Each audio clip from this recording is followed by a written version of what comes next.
Sir अभी 2 हफ्ता पहले सुहासिनी ने हमें फ़ोन करके बताया था कि वो लोग ग्वालियर में शिफ्ट हो रहे हैं, और फिर उसके बाद से उनका कोई फ़ोन नहीं आया, और फिर बाद में पता चला कि वो लोग देवास में रह रहे हैं। लेकिन सुहासिनी ने आपसे झूठ क्यों बोला? और आपका बेटा, उसने भी आपसे सच नहीं बताया? बदल गया था मेरा बेटा, वही बोलता था जो सुहासिनी चाहती थी। लव मैरिज थी दोनों की, मना किया था। आपका बेटा काम क्या करता है? पुलिस में हवलदार था, लेकिन पता नहीं क्या मन में आया कि काम छोड़ दिया, और अचानक से इंदौर छोड़ के जाने की भी बात सोच ली उसने। इंस्पेक्टर साहब, लास्ट 2 हफ्ते से मैंने मेरे बेटे से बात नहीं की, उसकी आवाज नहीं सुनी। पता नहीं वो किस हाल में होगा। दोनों के नंबर लो और नंबर को ट्रेस करो। सर, तेजी से बदलते हालात के बीच एक चौंका देने वाला सच सामने आया। जो कृष्णेंदु देवास में सृष्टि, मिष्टी और सुहासिनी के साथ उनका पिता और पति बनकर रह रहा था, वो असल में कृष्णेंदु था ही नहीं। तो फिर कौन था वो आदमी? क्या वो इस परिवार की किसी मजबूरी का फायदा उठाकर जबरदस्ती उनके साथ रह रहा था? इन सवालों के जवाब सिर्फ सुहासिनी और कृष्णेंदु दे सकते थे। देवास और इंदौर पुलिस के लिए भी सुहासिनी, असली कृष्णेंदु और नकली कृष्णेंदु का यूं गायब हो जाना पहेली बना हुआ था।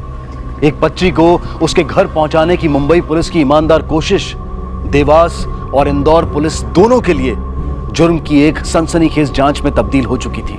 और एक सवाल यह भी बना हुआ था कि सृष्टि आखिर कहां थी? क्या मिष्टी सृष्टि से कभी दोबारा मिल पाएगी? तुम्हारा केस उलझा हुआ लगता है। मिष्टी का कहना है कि उसका पिता कृष्णेंदु बंबई में, लेकिन इसके बारे में उसकी माँ और भाई को कुछ नहीं मालूम। नहीं सर, मम्मी ने बस यही बताया था कि तुम्हारे पापा मुंबई में रहते हैं। उन्हें सिर्फ इतना मालूम है कि सुहासिनी और कृष्णेंदु ग्वालियर शिफ्ट होने वाले थे, लेकिन ऐसा भी हुआ नहीं। वो दोनों परिवार को कुछ भी बताए बिना देवास चले गए। यहाँ से केस और उलझ जाता है सर। देवास में सुहासिनी के साथ कृष्णेंदु के नाम पे कोई और रह रहा था। एक काम करो, इस नकली और असली कृष्णेंदु दोनों की फोटो सारे पुलिस स्टेशन में भिजवाओ। खबरियों के नेटवर्क को एक्टिव करो। कृष्णेंदु का फोन सर्वेलेंस पर डालो। देवास पुलिस से पता करो, शायद उन्हें कुछ क्लू मिला। और ये पता करो कि सुहासिनी का नया नंबर कौन सा है। Okay sir. बहुत ही अजीब औरत थी साहब, वो ज्यादा किसी से बात ही नहीं करती थी। इस मोहल्ले में कोई तो होगा जिससे उसकी थोड़ी तो पहचान होगी। हाँ साहब, सामने वाले घर में है ना, संजू रहता है। संजू को बुलाइए, कुछ बात करनी है। जी वो घर पे नहीं है। क्या बात है? सुहासिनी के बारे में पूछताछ करनी है। वो उसके घर पे आता जाता था ना। कि संजू तो मुंबई गया है रेलवे का परीक्षा देना। संजू तो सुहासिनी के बच्चों के साथ खेला करता था। सुहासिनी के बारे में आप क्या बता सकते हैं? जितना उसने बताया उतना ही बता सकती हूँ। वो अपने पति के साथ रहती है, 2 बेटियां हैं उसकी। संजू जब मुंबई से वापस लौटा है उसे पुलिस स्टेशन भेज देना, कुछ पूछताछ करनी है।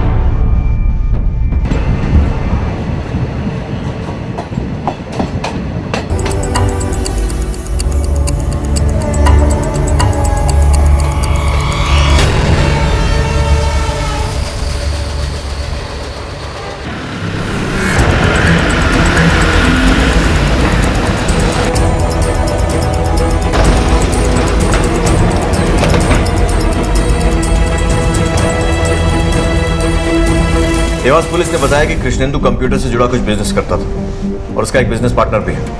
आप लोगों को इस बारे में कुछ मालूम? पिछले 2 साल से वो लोग अलग रह रहे थे, हमें उनके बारे में कुछ नहीं पता, और सुहासिनी वैसे भी कुछ बताती नहीं थी। 2 साल? लेकिन वो तो अभी 2 हफ्ते पहले देवास गया है ना। सर उनके घर छोड़ने के बाद वो इसी शहर में कल्याणी नगर में रहने लगे थे, लेकिन हमारा वहाँ कोई आना जाना नहीं था। देवास में सुहासिनी जिसके साथ रह रही थी वो आपका बेटा नहीं बल्कि कोई और है। आप लोगों को कभी ऐसा नहीं लगा कि आपके बेटे और बहू के बीच में कोई प्रॉब्लम है? सुहासिनी शुरुआत से ही परिवार में रहना नहीं चाहती थी, इसी वजह से वो मेरे बेटे पे अलग होने के लिए दबाव डाल रही थी, और वो कामयाब भी हो गई थी। मुझे सुहासिनी के बारे में कुछ नहीं जानना। मुझे सिर्फ मेरी 2 पोतियां और मेरे बेटे के बारे में जानना है। हम लोग पूरी कोशिश कर रहे हैं।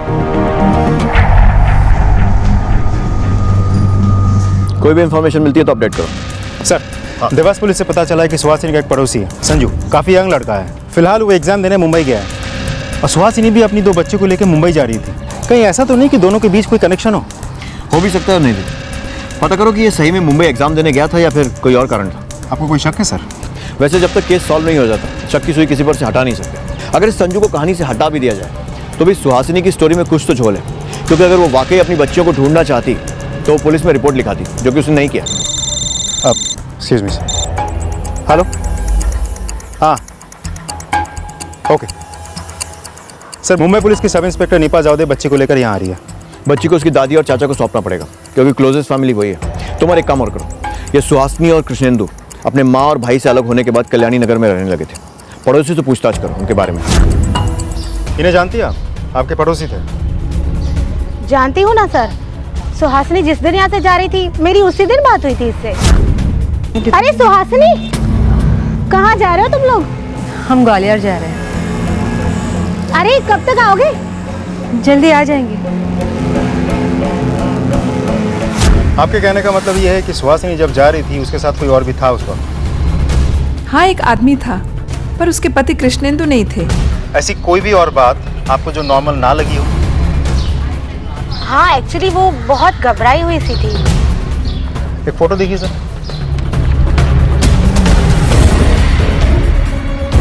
ये था उस वक्त? ये नहीं था। हस्बैंड वाइफ में रिश्ते कैसे थे? अब बाहर से तो सब ठीक ही लग रहा था, अंदर का किसे पता।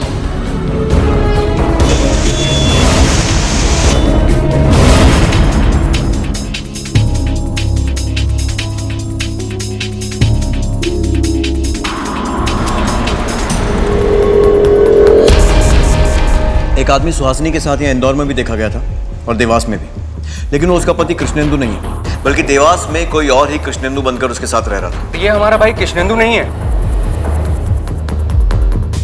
फिर एक दिन ये असली पत्नी, नकली पति और बच्चे सब गायब।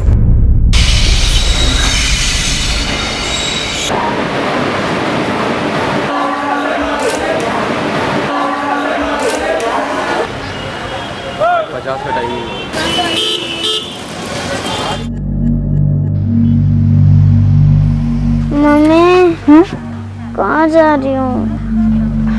बेटा, मैं पानी लेकर आती हूँ। तुम सो जाओ, सो जाओ। तुम यहाँ बैठो, मैं तुम्हारे लिए कुछ खाने के लिए लेकर आती हूँ। कहीं भी मत जाना, ठीक है? किसी के पास भी नहीं। बेटा, मिल जाएगी आपकी बहन। जैसे हमने आपको ढूंढ के निकाला, वैसे उसका भी पता लगा लेंगे और फिर आप और आपकी बहन अपनी मम्मी के पास चले जाना।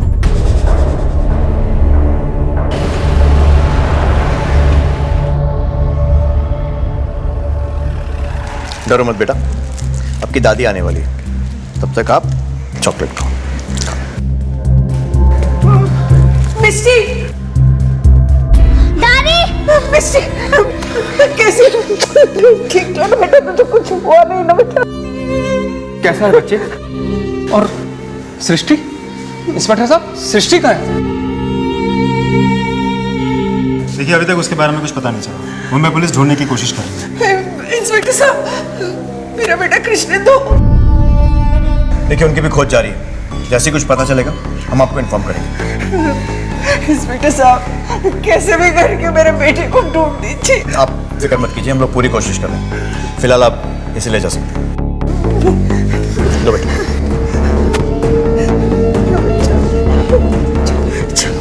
ठीक है ना बेटा, कुछ हुआ नहीं ना तुझे?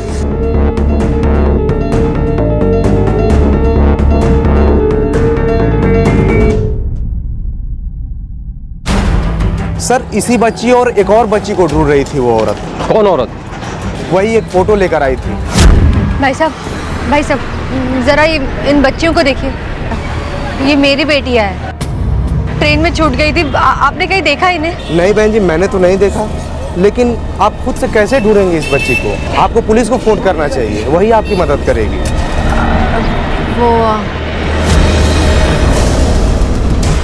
मतलब सुहासिनी अपनी बच्चियों को ढूंढने मुंबई आई थी। एक बात समझ में नहीं आ रहा है कि एक माँ अपनी बच्ची को तो ढूंढ ही रही है, लेकिन पुलिस की मदद नहीं चाहिए उसे। ऐसा आखिर क्या प्रॉब्लम है उसे? पानी क्यों नहीं आ रहा है? तो पहले से कभी ऐसी परेशानी नहीं हुई पानी का।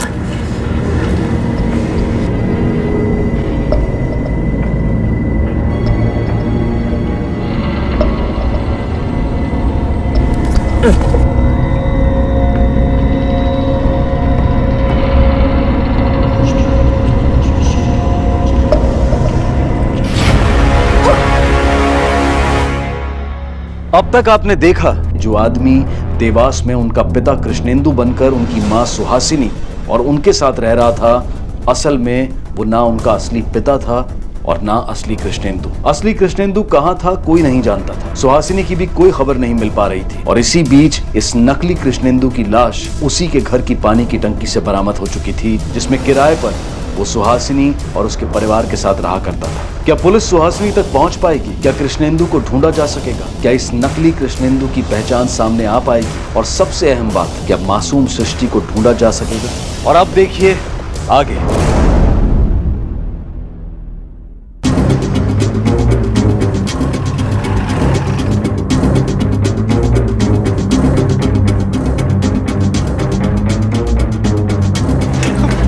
नल में पानी नहीं आ रहा था, देखने के लिए आया। इंस्पेक्टर साहब ये देखिए, लाश इसमें। लाश को बाहर निकालो। देवास से पीएसआई अग्निहोत्री बोल रहा हूँ। सुहासिनी के घर की पानी की टंकी में नकली कृष्णेंदु की लाश मिली। हम लोग पहुंच रहे हैं, चलो।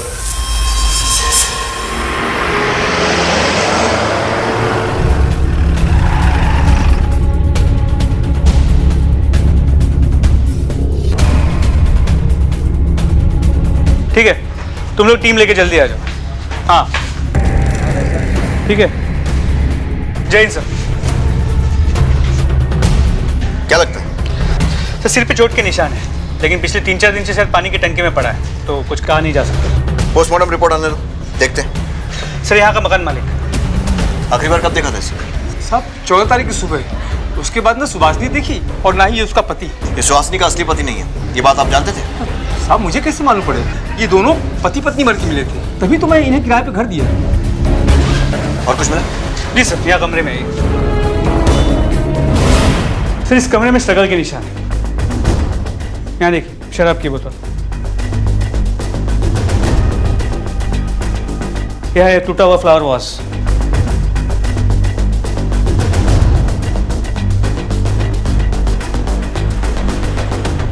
Forensic team on the way है सर। ठीक, अच्छे से तलाशी लो और जैसी फॉरेंसिक की रिपोर्ट आती है अपडेट करो। सब।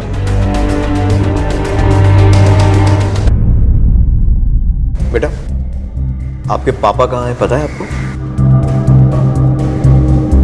पापा देवास वाले घर में तो कभी आए ही नहीं।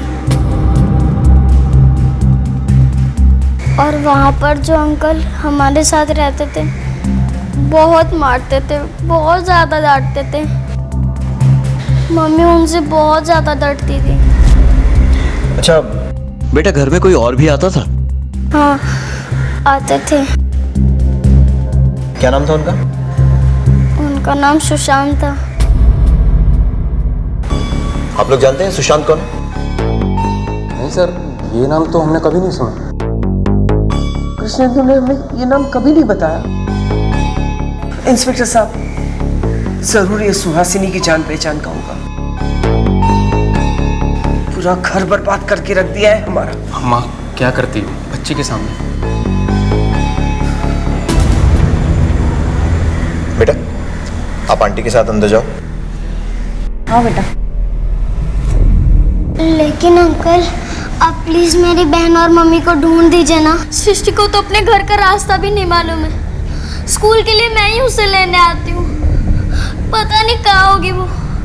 मुझे उसकी बहुत याद आती है सर, प्लीज उसे ढूंढ दो ना। बेटा, हम आपकी बहन को जरूर ढूंढेंगे, आई प्रॉमिस। ओके, अभी आप आंटी के साथ जाओ। Thank you uncle. इंस्पेक्टर साहब, इस सब कुछ किया धरा उस सुहासिनी का है। पहले मेरे बेटे को मुझसे अलग कर दिया, मैंने सब्र कर लिया, लेकिन उसके बाद भी वो अपनी फैमिली को नहीं संभाल पाई। इंस्पेक्टर साहब, मैं आपके आगे हाथ जोड़ती हूँ, मेरे बेटे को कैसे भी ढूंढ के दीजिए। जी।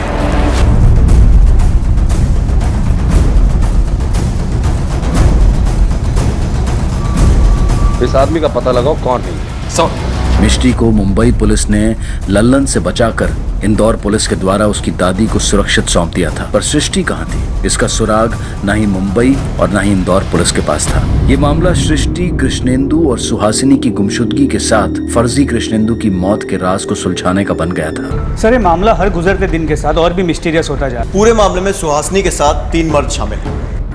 पहला उसका पति कृष्णेंदु जो कि गायब है, दूसरा नकली कृष्णेंदु जिसकी लाश आपने देवास में बरामद की, और तीसरा उसका बिजनेस पार्टनर सुशांत जिसे उसके साथ यहाँ इंदौर में भी देखा गया है और देवास में। जी सर, और अभी सुहासिनी का इस तरह गायब हो जाना ये भी बहुत ही अजीब है। सर, जब हमने कल्याणी नगर के पड़ोस में चेक किया तो पता चला कि जिस दिन सुहासिनी ने उसका घर छोड़ा था उसके साथ एक आदमी था। वो आदमी ना तो नकली कृष्णेंदु था ना उसका असली पति कृष्णेंदु था। सर, हो सकता है कि वो दूसरा आदमी सुशांत हो। कहीं उसके साथ भी उसके नकली पति कृष्णेंदु की तरह कुछ हो तो नहीं गया? एक्सक्यूज मी सर, एक नंबर मिला है जिससे कृष्णेंदु और सुहासिनी के बीच बातें हुआ करती थी। किसका नंबर? सर अभी तक कुछ पता नहीं चला। मोबाइल कंपनी से पता लगाने की कोशिश कर रहे हैं, मिलते ही आपको अपडेट करता हूँ।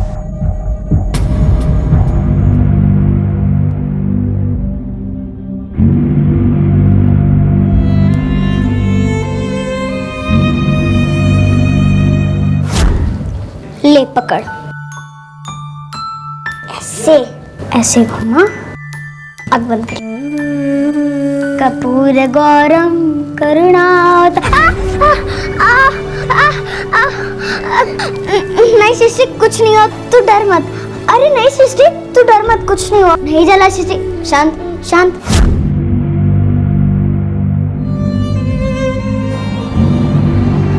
अरे मैं क्यों बार बार वही सवाल पूछ के परेशान कर रही हो आप मुझे? जब मैंने तुझे मना किया था तो तू इधर आया ही क्यों? अरे तो कहाँ जाता? वैसे मेरी कोई गलती नहीं है। तूने कुछ नहीं किया तो पुलिस तुझे ढूंढ क्यों रही है? अरे मैं क्यों डर रही हो? मैंने कुछ भी नहीं किया है।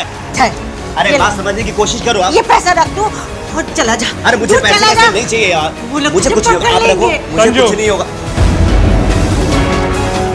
इससे आगे की कहानी हमें थाने में सुनाओ। सर मेरी बात तो सुनिए। सब मैंने किया क्या सर? सब मेरी बात तो सुनिए सर।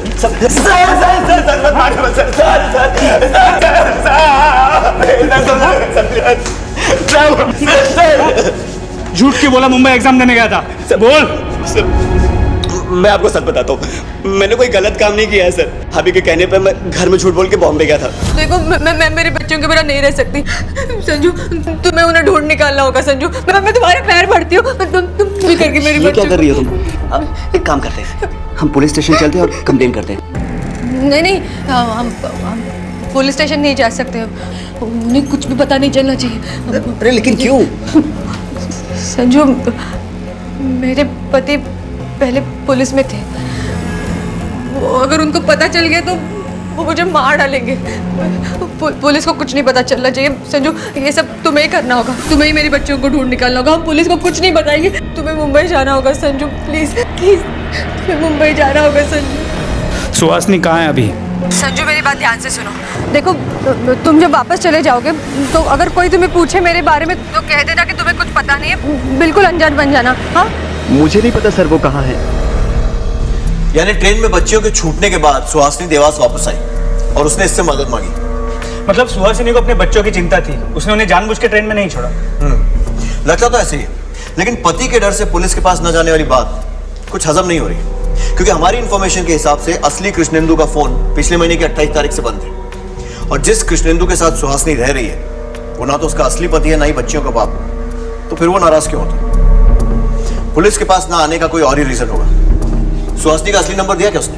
सुहासिनी का असली नंबर संजू ने रास्ते में ही दे दिया, वो नंबर मैंने साइबर सेल को फॉरवर्ड कर दिया। पीएसआई तोमर इन्फॉर्मेशन लेके आते ही हो। Jain sir. Tomar, cyber cell ने सुहासिनी के नए नंबर के कॉल डिटेल्स चेक कर लिया। 13 तारीख को सुहासिनी के मोबाइल की लोकेशन सबसे पहले देवास रेलवे स्टेशन की थी, वहाँ से वो नंबर उज्जैन जाता है, फिर उसी दिन वापस देवास आता है, और उसके बाद से फ़ोन की लोकेशन क्या थी आप सुन के हैरान हो जाएंगे सर। क्या? मुंबई। मुंबई? मतलब सुहासिनी अपने बच्चों को ढूंढने के लिए मुंबई भी गई थी, फिर ना उसने मुंबई में, ना इंदौर में, ना देवास में कहीं भी रिपोर्ट क्यों नहीं लिखवाई? बड़ी अजीब बात है। साइबर सेल के मैसेज है सर। कृष्णेंदु असली कृष्णेंदु के मोबाइल की लास्ट लोकेशन है इंदौर के कल्याणी नगर का वो एरिया जहां वो अपने माँ और भाई से अलग होने के बाद अपनी फैमिली के साथ रहता था।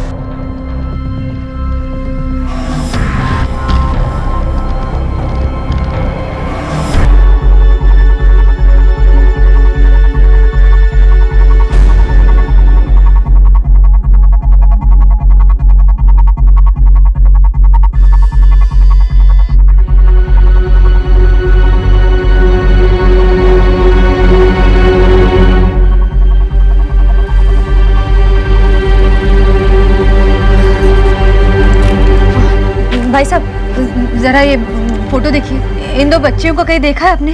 अरे हाँ, इसे तो पहचानता हूँ मैं। कहाँ देखा? ये तो वही लड़की है जो दुकान पे चोरी करते पकड़ी गई कुछ समय पहले। चोर? हाँ। चोर चोर चोर! भाई साहब, कहाँ है ये बच्ची? इसे तो ललन उठा के ले गया था। ललन? कहाँ मिलेगा ये ललन? किस्मत अच्छी थी आपकी बेटी की जो बच गई। कहाँ मिलेगी मेरी बच्ची? कहाँ होगी वो? देखिए, घबराने की कोई ज़रूरत नहीं है, पुलिस ने ललन को पकड़ लिया है। आप पुलिस स्टेशन जाइए, आपकी बच्ची सही सलामत आपको मिल जाएगी और आपको जो भी डिटेल चाहिए पुलिस आपको दे देगी।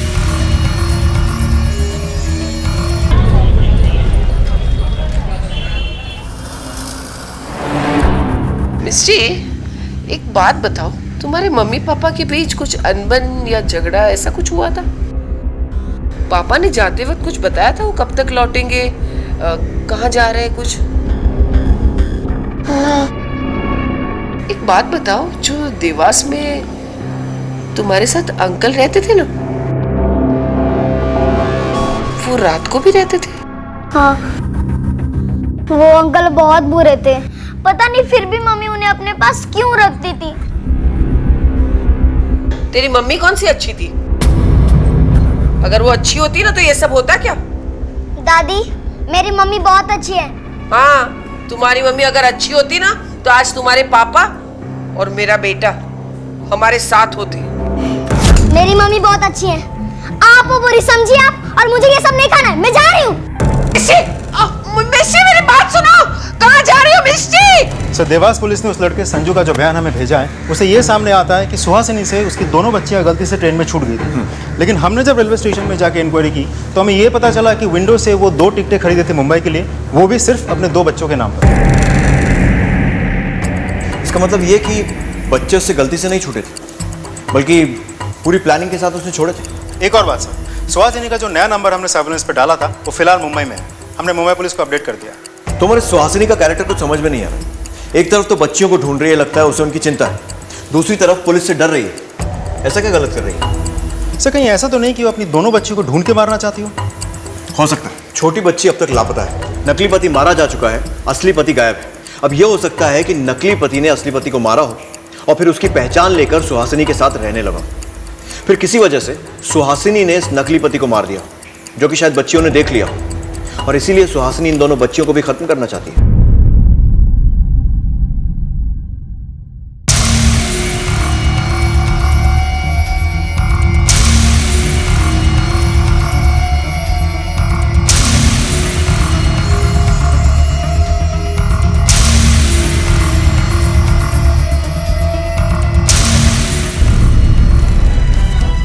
सर, सुहासिनी और किशनदू के बीच के उस कॉमन नंबर के डिटेल्स आ गई है। नंबर किसी सुशांत वर्मा के नाम पर है। सुशांत वर्मा यानी वो business partner? Yes sir, address भी मिल चुका है हमें। चलो फिर, देर किस बात की?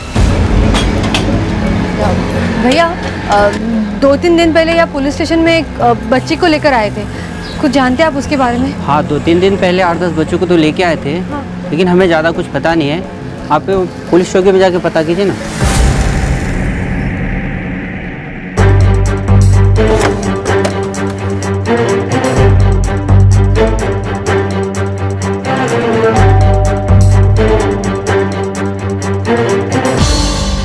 सुशांत कहाँ है? वो घर पे नहीं है, मैं घर में अकेली हूँ। कई दिनों से उनका फोन भी नहीं लग रहा है, लेकिन किया क्या है उन्होंने? नहीं सर, घर में कोई नहीं है। ये खबर पड़ी आपने? इन लोगों को जानती हैं? आपके हस्बैंड के पार्टनर की फैमिली है? नहीं, मेरे हस्बैंड अपने काम और पार्टनर्स के बारे में कुछ नहीं बताते थे। लो सर, सुशांत का फोन अभी भी बंद आ रहा है। ठीक है। कहाँ चली गई होगी मिस्टी? और कहाँ ढूंढूं मैं उसे? भगवान, उसे कुछ हुआ ना हो भगवान। क्या करूं मैं, क्या करूं? अम्मा, क्या बात है, इतनी परेशान क्यों? बेटा, मिस्टी चली गई। मिस्टी कहाँ चली गई? बेटा, वो गुस्से में थी, वो भाग गई। मैं उसे रोक भी नहीं पाई। बेटा, कुछ भी करके उसे जाके ढूंढ के लाओ। उसे कुछ हो गया ना तो मैं अपने आप को कभी माफ नहीं कर पाऊंगी। बेटा, अम्मा तुम चिंता मत करो, मैं देखता हूँ बाहर जाके। जल्दी जाओ बेटा, जल्दी जाओ। सर, मिस्टी के बहन के बारे में अभी तक कुछ पता नहीं चला। ना ही सुहासिनी सामने आई, ना ही उसके पति किशनदू के बारे में हमें कोई खबर मिली। और वो जो पानी की टंकी में लाश मिली थी, उसकी शिनाख्त हुई? नहीं सर, अभी तक तो नहीं हुई, लेकिन कोशिश जारी है। सर ऐसा भी तो हो सकता है कि सुहासिनी अपने पति को धोखा देकर इस नकली कृष्णेंदु के साथ यहाँ आई, प्रेमी को अपना पति कृष्णेंदु बताई और यहाँ रहने लगी। फिर असली कृष्णेंदु को इसके बारे में पता चलता है, वो यहाँ आता है, नकली कृष्णेंदु को मारता है और फरार हो जाता है। सर, देवास पुलिस ने उस नकली कृष्णेंदु की पोस्टमार्टम रिपोर्ट भेजी। ठीक है। इसके हिसाब से उसकी मौत 14 तारीख के आसपास हुई थी, दोपहर 1 से 2 के बीच। एक काम करो, सुहासिनी, कृष्णेंदु और सुशांत, इन तीनों से जुड़े सभी लोगों के कॉल रिकॉर्ड्स निकलवाओ और पता करो कि इसकी मौत के समय उस लोकेशन पर इनकी पहचान का कोई और भी मौजूद था क्या। सब मैं दादी से बात करूंगा, सब समझाऊंगा उन्हें। हाँ मेरा बच्चा, तू आ गई बेटा, तू ठीक तो है ना बेटा? तुझे कुछ हुआ नहीं ना बेटा? आप इनसे कह दीजिए, अगर ये मेरी मम्मी के बारे में कुछ भी उल्टा पुल्टा बोलेंगी, मैं इनके साथ नहीं रहूंगी, मैं भाग जाऊंगी। मिस्टी, बेटा मुझे माफ कर दे। सृष्टि और तेरे पापा को खोने के बाद मुझ में और हिम्मत नहीं है। हाँ बेटा, देखो दादी माफी मांग रही है ना, माफ कर दो उन्हें। हाँ, माफ कर दो।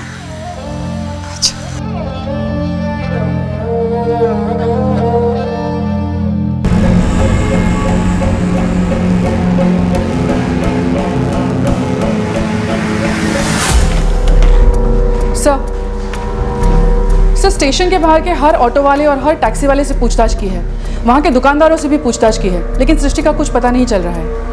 ऐसे कैसे हो सकता है? अगर सृष्टि वहाँ, देखो sir. Hello, Nagpada police station. Ma'am, आपने एक क्रिमिनल को पकड़ा है जिसका नाम लल्लन बिहारी है। उससे मिली एक बच्चे के बारे में जानकारी चाहिए थी। मैम, मैं एक जर्नलिस्ट बोल रही हूँ। देखिए, हम फ़ोन पे कुछ भी इन्फॉर्मेशन प्रोवाइड नहीं करते। अगर आपको इन्फॉर्मेशन चाहिए तो आपको पुलिस स्टेशन आना पड़ेगा।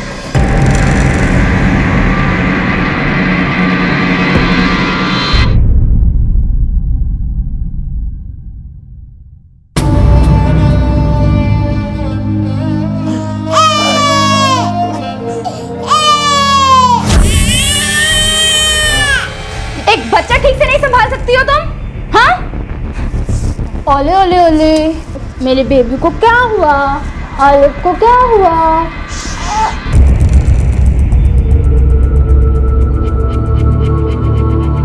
क्या है ये? हाँ?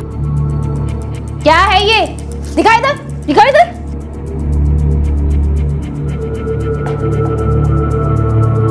अच्छा, मेरे बारे में लिखा है, मैं बुरी हूँ।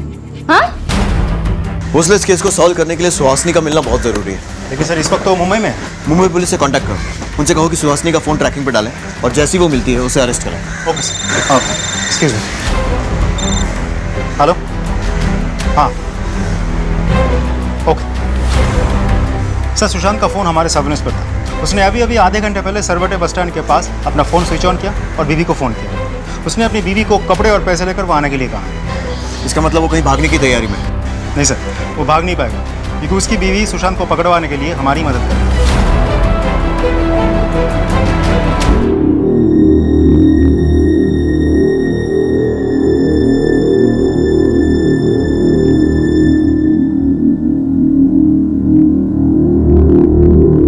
तुमने बैग वगैरह सब पैक कर लिया ना?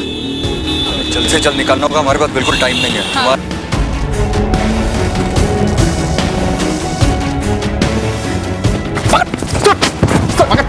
अरे सर सर सर मुझे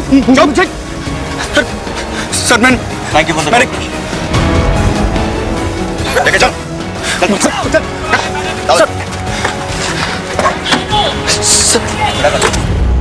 बहुत घुमाया तूने। अब खाल अगर नहीं उधड़वानी है तो सीधी तरह बता दे कि ये असली कृष्णेंदु कौन है और नकली कृष्णेंदु कौन है जिसके साथ सुहासिनी रह रही थी। और देख, ये मत बोलना कि तुझे नहीं मालूम है कि ये सब क्या चल रहा था, क्योंकि हम जानते हैं कि इंदौर से देवास शिफ्ट होने में तूने ही उसकी मदद की थी। चल बोल, ऐसा क्या हुआ था कि उसे अचानक देवास शिफ्ट होना पड़ा? क्यों उसने सबको वहां पर नकली कृष्णेंदु को अपना पति बताया? और क्यों उसने झूठ बोला कि वो ग्वालियर जा रही है जबकि वो देवास में थी? बोल! नहीं बोलेगा? ठीक है, तोमर बुलवा इससे। नहीं सर, मारिए मत सर, मैं बताता हूँ सर, मैं बेकसूर हूँ सर। मेरा इन सब से कोई लेना देना नहीं है। सच में सर, वो मैं तो खुद ही नहीं जानता कि कृष्णेंदु है कहाँ। और वो जो लाश आप लोगों को मिली है वो रवि की है सर। कौन रवि? सर वो कृष्णेंदु का ही कोई दोस्त था। सुहासिनी ने मुझे मिलवाया था उससे सर। हम लोग ग्वालियर शिफ्ट हो रहे हैं। कृष्णेंदु वहाँ बिजनेस शुरू करना चाहते हैं। ये उनके दोस्त है रवि। हाय। यहाँ देवास का कारोबार अब यही संभालेंगे। लेकिन इस तरीके से अचानक में? नहीं, अचानक कहा। कृष्णेंदु तो काफी समय से सोच रहे थे इस सब के बारे में। अब बस फैसला अब किया है। वैसे मतलब देखिए, अगर आपको कोई परेशानी ना हो तो आप हमें शिफ्टिंग में हेल्प करेंगे? जी बिल्कुल। सर सुहासिनी ने मुझसे कहा था कि कृष्णेंदु ने कहा है कि मैं रवि को एक मोबाइल सिम दिला दूं, तो मैंने दिला दिया सर। कृष्णेंदु से तो मेरी बात ही नहीं हो पाती थी। अगर बिजनेस के सिलसिले में भी मुझे बात करनी होती तो मुझे सुहासिनी और रवि से बात करनी पड़ती थी सर। अगर तूने कुछ नहीं किया है तो भाग क्यों रहा था? सर वो अखबार में खबर पढ़कर मैं डर गया था, क्योंकि आप लोग तो मुझ पर ही शक करते हैं ना। रवि को मैंने वो सिम जो दिलाया था, और वो भी अपने डॉक्यूमेंट्स में। सब ने सुशांत की मोबाइल फोन की लोकेशन और कॉल रिकॉर्ड चेक की। 14 तारीख को जब रवि का कत्ल हुआ तब सुशांत वहाँ नहीं था। हाँ, लेकिन सुशांत को अभी इतनी जल्दी क्लीन चिट नहीं दे सकते। मुझे नहीं लगता कि वो पूरी तरह सच बोल रहा है। लेकिन सर, अगर इसमें ज़रा से भी सच्चाई है तो ऐसा भी हो सकता है कि रवि और सुहासिनी के बीच कोई अफेयर रहा हो और इन दोनों ने मिलकर ही असली कृष्णेंदु को मार दिया हो या कहीं गायब कर दिया हो। लेकिन देवास पुलिस के हिसाब से मकान मालिक और आसपास के लोगों से पूछताछ करने पर उन्हें पता चला कि रवि जो है एक नंबर का नशेड़ी और यूजलेस आदमी। अब सुहासिनी ऐसे आदमी के लिए कृष्णेंदु को छोड़ेगी? लगता नहीं है। हाँ, लेकिन उसने कृष्णेंदु की पहचान इस रवि को क्यों दी, ये बात समझ में नहीं आ रही। सर, हमें पता चला है असली कृष्णेंदु भी बहुत अजीब आदमी था, सेल्फ ऑब्सेस्ड टाइप। पहले वो हमारे डिपार्टमेंट में हवलदार का काम करता था, फिर अचानक उसे पेंटर बनने का शौक जगा और वो पेंटर ना बन के नौकरी भी छोड़ दी और सुशांत के साथ बिजनेस करने लगा। तुमर कहीं ऐसा तो नहीं है कि सुशांत ही हमें बेवकूफ़ बना रहा हो? क्योंकि इस कहानी में रवि की एंट्री होती है कृष्णेंदु के गायब होने के बाद, लेकिन सुशांत शुरू से ही इस स्टोरी में मौजूद है। हो सकता है ये सब उसी का किया था। सर, ऐसा भी तो हो सकता है कि कृष्णेंदु ने खुद ये सब कुछ किया हो। इस कृष्णेंदु की और डिटेल्स निकालो। सब सर, ये आप क्या ढूंढ रहे हैं? एक मिनट, काम करने दीजिए हमें। क्या ढूंढ रहे हैं सर? सर, ये आप कुछ नहीं है।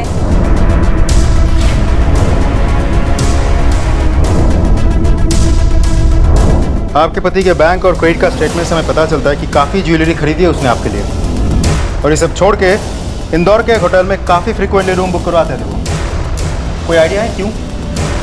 मुझे इस सब के बारे में कुछ भी नहीं पता।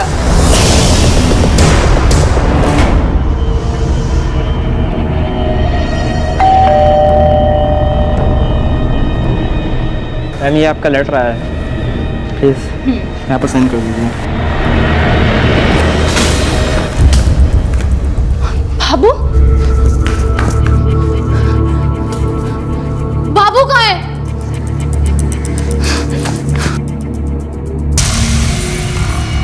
सृष्टि, सृष्टि, सृष्टि, सृष्टि, अरे रुक, सृष्टि।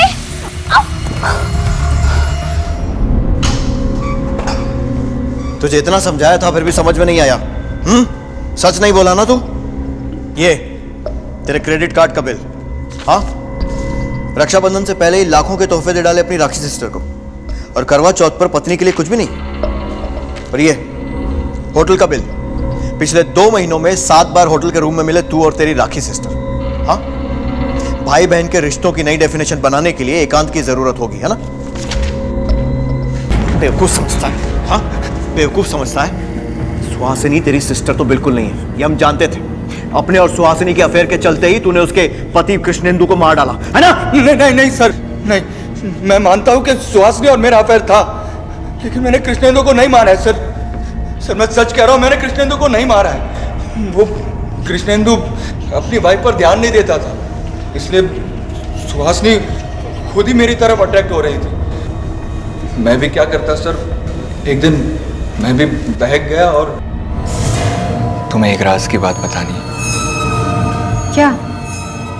यही कि मैंने आज तक तुमसे ज्यादा खूबसूरत औरत नहीं देखी।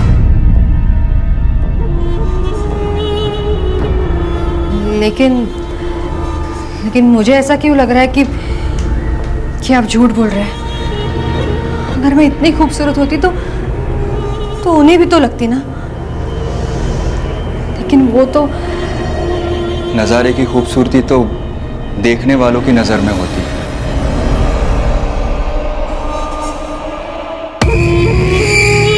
बस सर, उस दिन जो शुरू हुआ वो सिलसिला ही बन गया। उसके बाद कभी हम घर पर तो कभी किसी होटल में मिलते थे। एक दिन कृष्णेंदु किसी काम से शहर से बाहर गया हुआ था।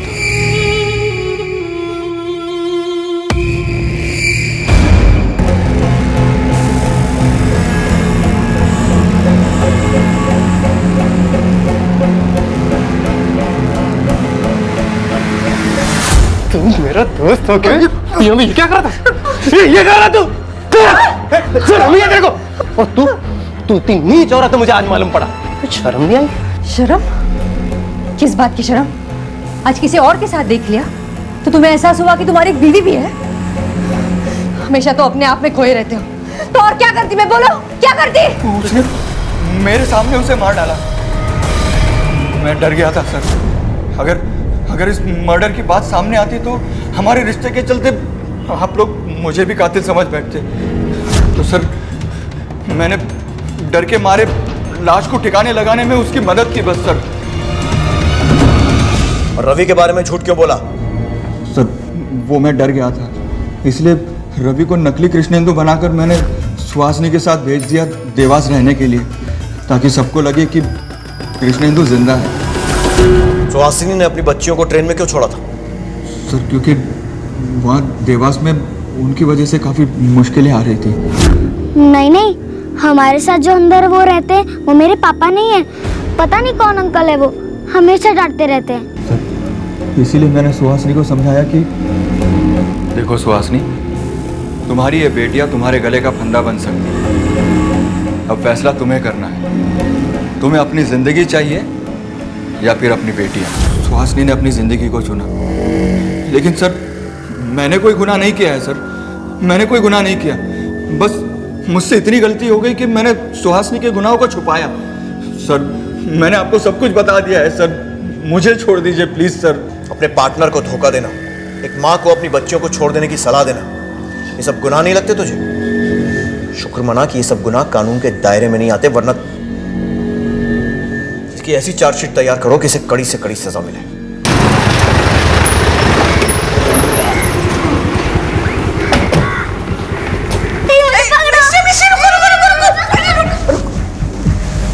इंस्पेक्टर साहब आप, क्या बात है? एक बुरी खबर देनी है। क्या बात है इंस्पेक्टर साहब? आपका बेटा कृष्णेंदु, वो कभी देवास पहुंचा ही नहीं था। उसे इंदौर में ही मार दिया गया। कृष्णा, कृष्णा, मेरा बेटा कृष्णा, इंस्पेक्टर साहब, मेरा कृष्णा, मेरा कृष्णा। किसने सर? क्यों? सुहासिनी और सुशांत। सुहासिनी ने उसकी जान ली और सुशांत ने उसकी लाश को और इस कत्ल की खबर को छिपाने में उसकी मदद की। मुझे पता था इंस्पेक्टर साहब, वो डायन मेरे बेटे को खा गए। मैंने समझाया था, उससे नहीं समझा। वो मेरा बेटा,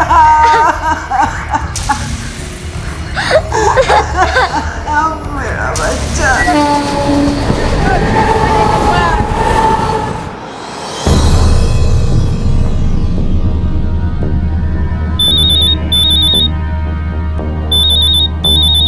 हेलो भाभी, कुछ पता चला मेरी बेटियों का? हाँ संजू, एक काम करो ना, तुम वो देवास पुलिस से जाके पूछो ना। भाभी मैंने पता किया है, मिस्टी मिल गई उन्हें। वो दादी के पास घर पे है। हाँ?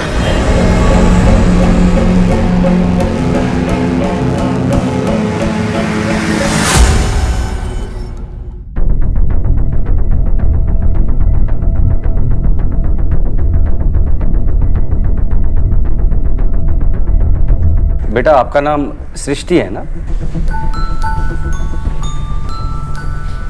आपकी बहन का नाम मिष्टी है ना?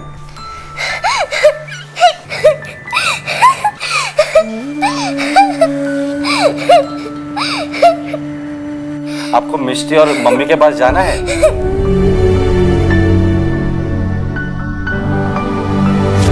सर प्लीज आप मेरी बहन को ढूंढ निकालिए, वो तो बोल भी नहीं सकती है।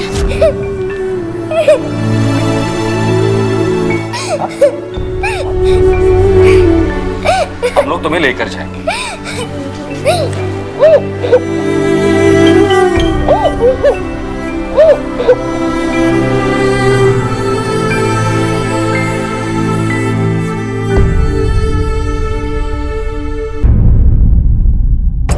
ठीक है, थैंक यू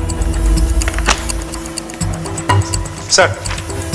देवास थाने से सब इंस्पेक्टर अग्निहोत्री का कॉल था। उन्होंने कहा कि संजू को सुहासिनी का फोन आया था और उस फोन के बाद से सेलफोन स्विच ऑफ बंद आ रहा है। संजू को ही सुहासिनी को बता दिया है कि दादी के पास है मिष्टी फिलहाल। बहुत दिनों बाद अच्छी खबर मिली है तुम्हें। अब सुहासिनी इंदौर जरूर आएगी। Excuse me sir. जीता में साहब कब? जी जरूर, थैंक यू सर। आज की दूसरी गुड न्यूज़, मुंबई पुलिस को सृष्टि मिल गई है। गुड।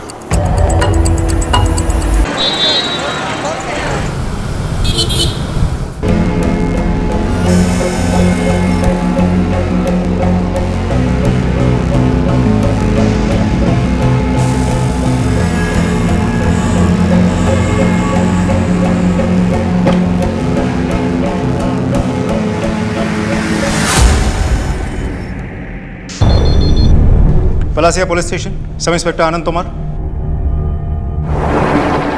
सुहासिनी एक बार अपनी बेटियों को खोने की गलती कर चुकी थी, लेकिन अब उसे अपनी बेटियां हर हाल हर कीमत पर चाहिए थी। दादी और पूर्णेंदु के बयान के अनुसार सुहासिनी ने दादी और पूर्णेंदु पर हमला करके उन्हें घायल कर दिया और फिर मिष्टी को लेकर फरार हो गई।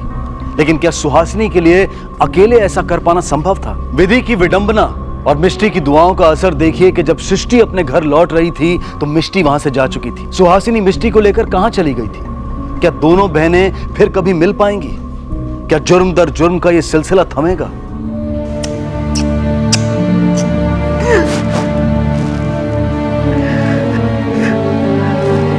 ऊपर वाले के मन में क्या है कुछ समझ में नहीं आ रहा। मेरी मिष्टी को लेकर सृष्टि को लौटा दिया।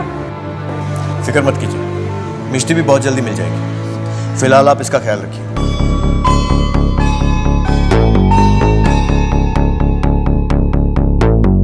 कड़ी नजर रखो इनके घर पर। सुहासिनी को जैसे ही पता चलेगा कि सृष्टि वापस आ गई है, वो उसे भी लेने आएगी। सर, सुहासिनी को ढूंढने के लिए देवास और इंदौर पुलिस ने दिन रात एक कर दिया था, लेकिन अब तक ना तो उसका कुछ पता चला था और ना ही मिष्टी का। पुलिस को उम्मीद थी कि मिष्टी की तरह सृष्टि को भी अपने साथ ले जाने के लिए सुहासिनी फिर से अपने ससुराल वालों पर हमला कर सकती थी, इसलिए उस घर पर दिन रात नजर रखी जा रही थी। कहा नहीं जा सकता था कि यह सतर्कता पुलिस को सुहासिनी तक पहुंचाएगी या नहीं, लेकिन इससे एक ऐसी सच्चाई जरूर सामने आने वाली थी जो इस पूरे मामले को एक अलग मोड़ पर ले जाकर छोड़ देने वाली थी। एक ऐसा मोड़ जिसके बारे में किसी ने कल्पना तक नहीं की होगी। ये पूर्णेंदु पिछले कुछ दिनों से दवाइयाँ ले जा रहे हैं यहाँ से, क्या हुआ उसे? पिछले 2-3 दिनों से वो बच्चों की खांसी और बुखार की दवाई लेके जाता है।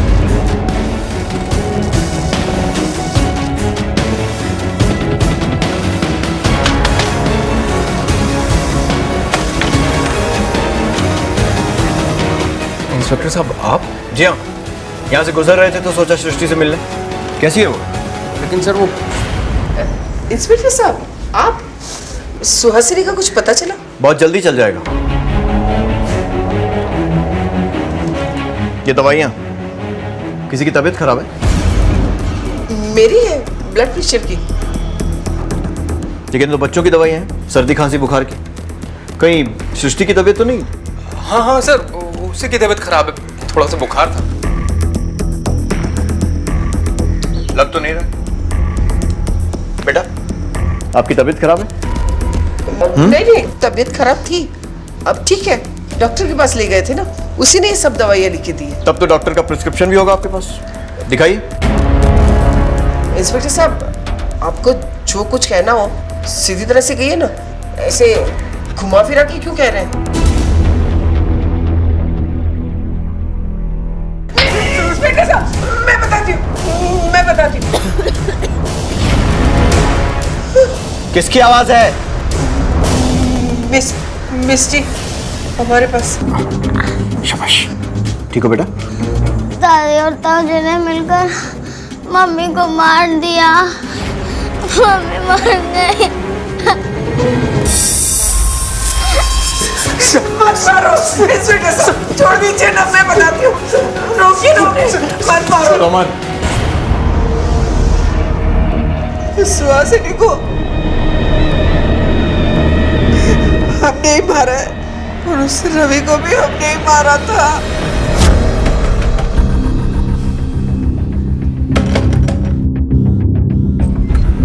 क्या चाहिए? कृष्णेंदु यहीं रहता? हाँ यहीं रहता। क्या हुआ? हमें उससे मिलना है। मैं ही कृष्णेंदु। तुम? देखो अरे हम तुम्हारे बारे में नहीं, अपने भाई कृष्णेंदु के बारे में बात कर रहे हैं। वो कहाँ है? कहाँ है मेरा बेटा? कौन सा बेटा? मैं किसी बेटा का? मैं कृष्णेंदु। बोला ना आपको। तुम कौन हो? कृष्णेंदु है तो फिर मैं तेरी माँ हूँ क्या? कहाँ है मेरा बेटा? मैं किसी माँ का नहीं। चलो बताओ मेरा बेटा कहाँ है? कौन है तू? कृष्णेंदु कहाँ है? हाथ मत लगा। कृष्णेंदु कहाँ है? मेरा बेटा कहाँ है? बोला ना, बता नहीं होगा तू ऐसा मेरा बेटा है। हमने उसकी हत्या नहीं की है, अपने भाई के साथ इंसाफ किया है। और इंसाफ करने वाले तुम कौन? तुम दोनों ने जो किया है ना, उसकी सजा तुम्हारे साथ साथ उन दोनों मासूम बच्चियों को भी भुगतनी पड़ेगी। सोचा इस बारे में? तुम्हारे कारण दोनों को जिंदगी भर अनाथ का जीवन जीना पड़ेगा। लेके चलो इन्हें।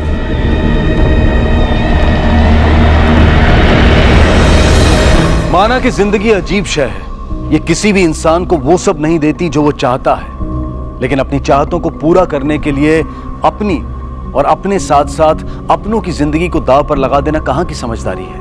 अगर सुहासिनी को कृष्णेंदु और अपने रिश्ते में वो खुशियां नहीं मिल पा रही थी जिनकी उसे तलाश थी, तो वो उस रिश्ते को तोड़कर उससे बाहर आकर अपनी खुशियों की तलाश कर सकती थी। लेकिन उसने खुशियों को अपनी जिंदगी में चोर दरवाजे से एंट्री देनी चाहिए, और उसकी इसी चाहत ने सब कुछ बर्बाद करके रख दिया। एक और चोर दरवाजा खोला कृष्णेंदु की मां और उसके भाई पूर्णेंदु ने। पुलिस उन्हें इंसाफ दिलाने की पूरी कोशिश कर रही थी, लेकिन उन्होंने इंतजार करने की बजाय खुद इंसाफ करने का फैसला किया। और उनके इस गलत फैसले ने न सिर्फ उनकी जिंदगी छीन ली, बल्कि इन दोनों मासूम बच्चियों सृष्टि और मिष्टी से एक बेहतर जिंदगी की आखिरी उम्मीद भी छीन ली। अब इन दोनों बच्चियों को अपनी बाकी की जिंदगी अनाथ आश्रम में बितानी पड़ेगी, परिवार के साथ और सहारे के बिना। क्राइम पेट्रोल के जरिए ये बात हमने पहले भी कही है और फिर से कहते हैं कि एक बेहतर जिंदगी के लिए इच्छाएं रखना गलत नहीं है, लेकिन उन्हें पूरा करने के लिए रास्ता सही चुनना जरूरी है। देखते हैं हमारे आज के एपिसोड की दूसरी। शोभा, ये ले चाय पी ले।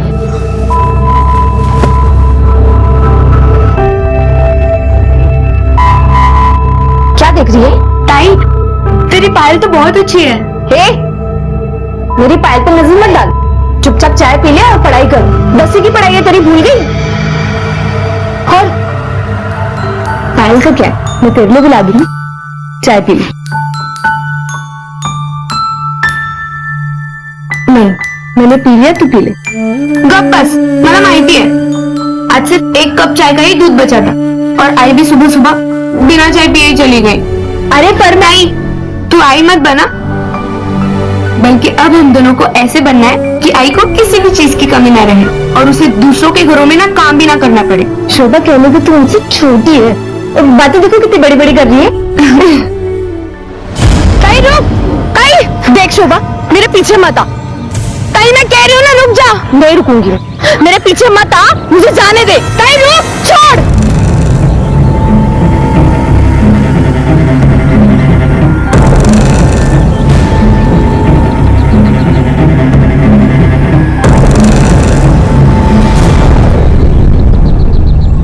नमस्कार, आदाब। क्राइम पेट्रोल डायल 100 में आप सबका स्वागत है। उम्मीद। इंसान अपने हर रिश्ते से किसी न किसी तरह की कोई उम्मीद रखता है। प्यार देता है तो प्यार पाने की चाहत रखता है, मदद करता है तो सम्मान पाने की उम्मीद रखता है। लेकिन जब उम्मीदें टूटती हैं तो बेहद करीबी रिश्तों में भी प्यार की जगह नफरत भर जाती है, और यहां भी कुछ ऐसा ही हुआ था। शोभा अपनी बड़ी बहन साधना से बहुत प्यार करती थी, उसकी इज्जत करती थी। तो फिर ऐसा क्या हुआ था कि शोभा ने अपनी बड़ी बहन साधना की बेरहमी से हत्या कर दी। यह हत्या तो सिर्फ एक शुरुआत थी, और हर शुरुआत का एक अंत होता है। तो क्या शोभा और उसके परिवार को इससे भी भयानक अंजाम अभी देखना था। ये मेरी बड़ी मिलगी है साहब, सुबह से मिल नहीं रही है। आपने रिश्तेदार या आस पड़ोस में पूछताछ की? हाँ साहब, सब जगह पे ढूंढ डाली साहब, पर कहीं नहीं मिली। साहब मुझे पूरा यकीन है कि उसके साथ क्या हुआ है और किसने किया है। किसी पर शक है आपको? हाँ साहब। कौन है वो? रघु पर शक है साहब मुझे। ये रघु कौन है? मेरा मर्द, उसी ने मेरे बच्चे को गायब किया। मुझे तो लगता है किसी को बेच दिया है साहब, उसको शराब के सिवा और कुछ काम धंधा ही नहीं है। तो चुप क्यों है? बताना साहब को कि अब आप कैसा हो। हाँ सर, आई बिल्कुल सही कह रही है। बाबा बहुत बुरे हैं, वो शराब पीने के लिए कुछ भी कर सकते हैं।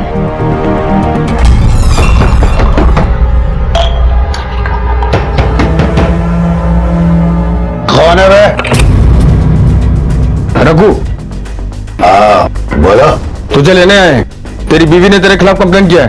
तेरे को दिखता नहीं है, हम बिजी है, दारू पीता है। लगता है नशे में तुझे दिखाई नहीं दे रहा। उठा से।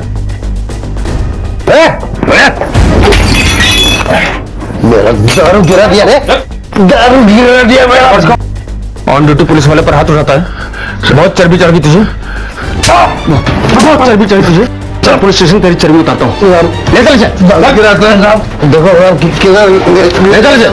साधना के बारे में रघु के खिलाफ पुलिस को कोई सबूत नहीं मिला, लेकिन ड्यूटी के समय एक पुलिस हवलदार पर हाथ उठाने के जुर्म में रघु को गिरफ्तार कर लिया गया। दूसरी तरफ ममता को यह शक था कि रघु ने ही उसकी बड़ी बेटी साधना को गायब किया है, इसलिए अपनी छोटी बेटी शोभा को अपने पति से बचाने के लिए ममता ने अपना नाला सुपारा वाला घर छोड़ दिया और मीरा रोड आ गई। लेकिन मुंबई शहर में बिना पैसे के सर पर छत मिलना आसान नहीं है। मजबूरी में ममता एक पाइप में अपनी बेटी के साथ रहने लगी और एक बिल्डिंग में सफाई का काम शुरू कर दिया। अपनी बेटी शोभा का उसने एक सरकारी स्कूल में 10वीं क्लास में एडमिशन भी करा दिया। शोभा जो खुद एक पेशेवर अपराधी नहीं थी, अपनी बहन की हत्या के बाद हर पल एक गिल्ट में जीने लगी। उसका यह राज उसे हर पल खाया जा रहा था। साधना की हत्या को 3 महीने बीत चुके थे। न तो पुलिस, न ही उसकी माँ और न ही किसी और को अब तक साधना की हत्या का सच पता चल पाया था। मना माफ कराइए, मेरे से बहुत बड़ी गलती हो गई। मैंने क्या किया है, ये सब क्यों किया है, मैं तुझे नहीं बता सकती है।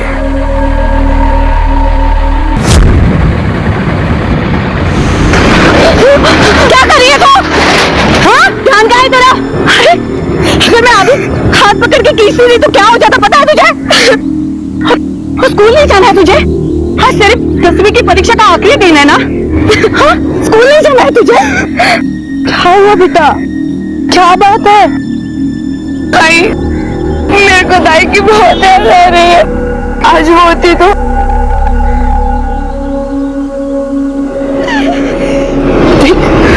तू रो मत, टेंशन मत ले। मुझे पूरा यकीन है कि एक ना एक दिन साधना वापस आएगी। बाहर आ, इसकी मदद कर जरा। सूरज सर पे निकल आया, अभी तक गुब्बारे बेचने नहीं गई। कब यशोदा, तू कब मेरी बात मानेगी? तेरी ये बच्चों की उम्र स्कूल में जाके पढ़ाई करने की है, ना कि ये सब काम करने की। अरे ममता ताई, तुम कब समझोगी? जब पैसे की लत लग जाती है ना, तो दिमाग में पढ़ाई नहीं घुसती। और मेरी बेटियों को ये लत लग गई है। आई, ये पैसे की लत ना तूने ही लगवाई है। ज्यादा दिमाग में चला, समझी ना? इस कढ़ाई में तल दूंगी मैं तुझे अभी। यशोदा, मैं जो भी कर रही हूँ सही कर रही हूँ, सोच समझ के कर रही हूँ। और वैसे भी इस गधे जैसे दिमाग से फुग्गा ही फूलेगा, शोभा जैसी पढ़ाई नहीं। तू नहीं मानेगी ना मेरी बात?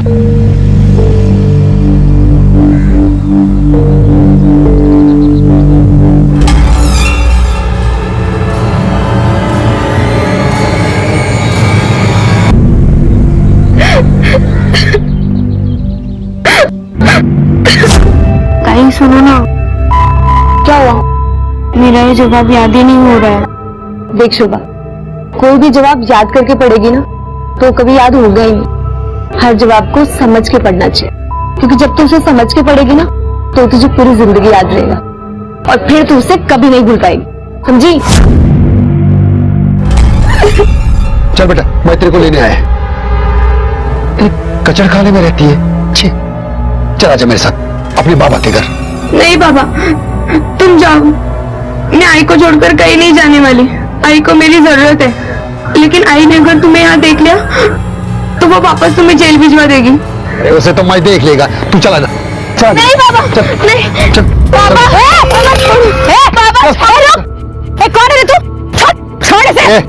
तू कौन होती है हम दोनों के बीच में बोलने वाली? छोड़। बाप हूँ मैं इसका। छोड़ो। रुक, मैं बताती हूँ तुझे। क्या कर देखती हूँ तू कैसे ले जाता है। बाबा ने साधना ताई को नहीं भेजा है, इन्हें छोड़ दो प्लीज। शोभा तुझे कुछ नहीं पता, मैं देखती हूँ।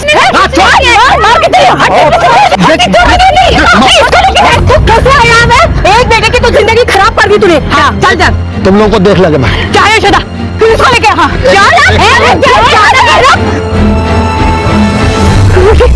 ठीक है ना? चल बेटा, हम लोग यहाँ नहीं रहेंगे अभी। अरे ममता सुन, नहीं सुनूंगी मैं निकल जाऊंगी यहाँ से। एक बेटी को तो उसने चाट लिया, अब इसे भी लेने आया वो। हमसे लेके जाएगा वो। मुझे जाना ही होगा। देख तू उस जानवर के चक्कर में कब तक इधर उधर भागती रहेगी। अरे अपना नहीं तो कम से कम अपने बच्चे के बारे में तो सोच। अरे इसके लिए तो सोच रही हूँ ना, इसलिए हम लोग यहाँ से जा रहे हैं। चल चल चल जल्दी कर। सुनना, अरे हम सब है ना। ये ले।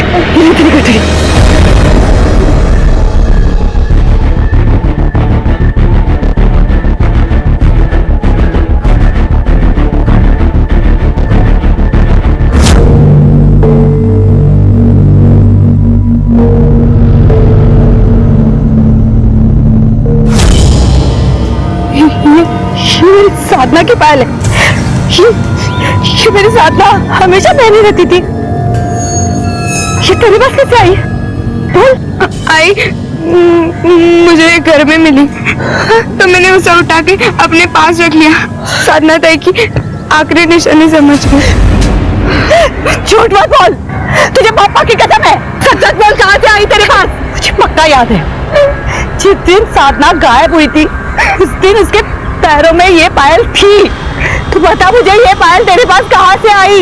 अरे मैं सच कह रही हूँ, मुझे घर पर पड़ी मिली। तू देख झूठ पे झूठ बोले जा रही है। सच सच बोल। कहाँ से आई तेरे पायल? क्या कर रही है तू? जवान छोरी को कोई ऐसे मारता है क्या? कैसे बोल सच बोलने के लिए? तेरे गाय को झूठ बोलेगी वो? भाई तुझे तो नाज होना चाहिए कि तुझे और अपनी बहन से इतना प्यार करती है। तो भी बताई कुछ भी। कुछ भाई तू साधना के खो जाने पे इस पे शक मत कर। अरे अपनी बहन का बुरा क्यों चाहेगी वो? अभी तू खुद बता, उसके पास कोई वजह है उसका बुरा करने की? आज यशोदा की वजह से तू बच गई है, लेकिन बात खत्म नहीं हुई है। तुझे बताना ही होगा ये पायल तुझे कहाँ से मिली, पता नहीं होगी। शोभा को भी इस बात का एहसास हो गया था कि उसने अपनी बहन की हत्या करके न सिर्फ एक भयानक अपराध किया है, बल्कि कई उम्मीदों की भी हत्या की है। लेकिन अब तक यह साफ नहीं हो पाया था कि शोभा ने अपनी बहन की हत्या क्यों की। इधर शोभा के पिता जेल से वापस आने के बाद फिर से अपने परिवार को पाने की उम्मीद में थे, लेकिन शोभा की मां सिर्फ और सिर्फ अपनी बेटी के अच्छे भविष्य के सपने देख रही थी। वो ये मानती थी कि रघु ने ही उसकी बड़ी बेटी साधना को गायब किया है, इसलिए वो हर हाल में अपनी छोटी बेटी शोभा को रघु से बचाए रखना चाहती थी। रिश्तों की उम्मीदें, उनके गिल्ट और उम्मीदों का टूटना आखिर इन रिश्तों को किस भयानक मोड़ पर ले जाने वाला था।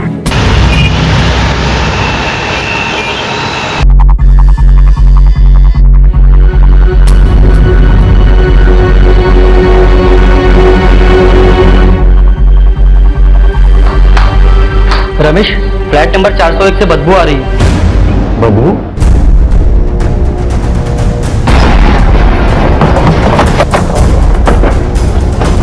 आइए सर, ऊपर। इसी फ्लैट से बदबू आ रही है सर। ओनर कंफर्म किया? नहीं साहब, इस फ्लैट के ओनर तो 1 साल से दुबई में रहते हैं। हाँ, लेकिन यहाँ काम करने वाली शांता भाई के पास चाबी रहती है, वो अभी आ ही रही होंगी।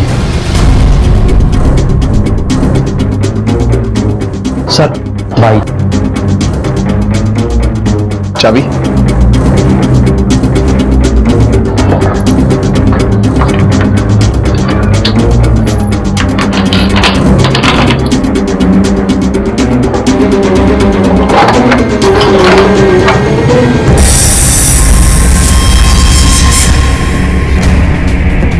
आप लोग ये भी। सर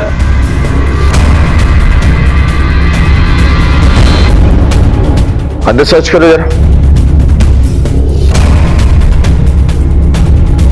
सर चोट सामने की तरफ से है, मतलब हमला भी सामने की तरफ से हुआ होगा।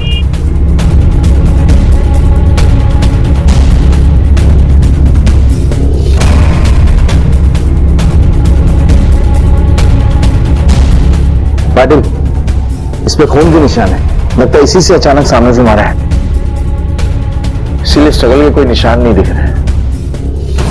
इसे फिंगरप्रिंट्स के लिए भेजो।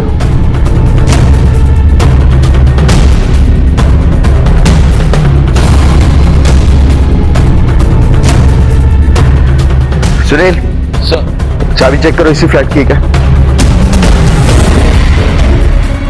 सर बॉडी की हालत देख के लग रहा है कि यह मर्डर 3-4 दिन पहले हुआ है और मारने वाले ने पूरी प्लानिंग से मर्डर किया है, इसलिए वो आसानी से यहां से भागकर निकल गया।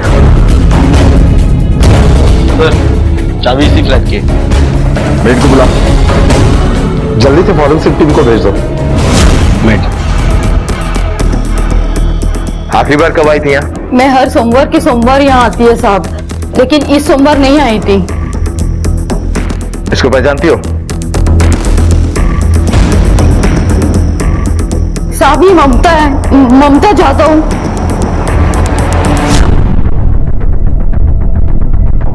ममता जादव को जानते हो? हाँ साहब, ममता तो पिछले 5-6 महीने से सोसाइटी में कचरा साफ करना, झाड़ू लगाना, ये सब काम करती है। बिल्डिंग में साफ सफाई करने वाली इस फ्लैट में क्या कर रही थी? वो तो नहीं पता साहब। सर कभी कभी लोग खाना देने और पुराने कपड़े देने के लिए बुला लेते हैं, शायद किसी ने बुला लिया होगा। 4 दिन पहले मैंने देखा था उसे जाते हुए। आप कौन?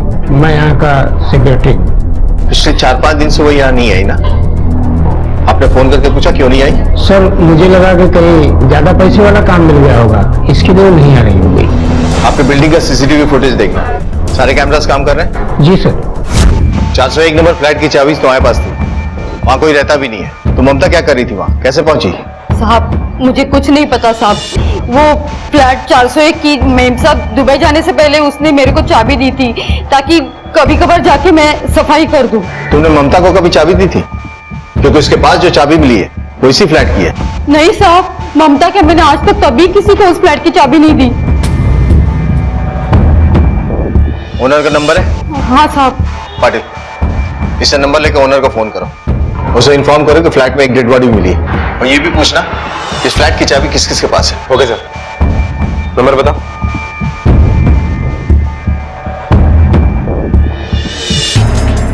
ओके सर, जो डेड बॉडी मिली है उसकी एक बेटी है शोभा नाम की, मैंने उसे बॉडी की पहचान के लिए बुलाया है। ठीक है।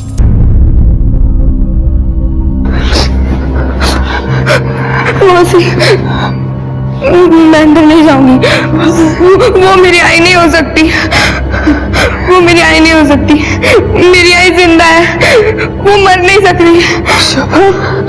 संभाल खुद को, चला बच, मेरी आई नहीं मर सकती। चलो बच। नहीं मौसी, मैं नहीं आऊंगी, मौसी नहीं आऊंगी मैं, मौसी नहीं।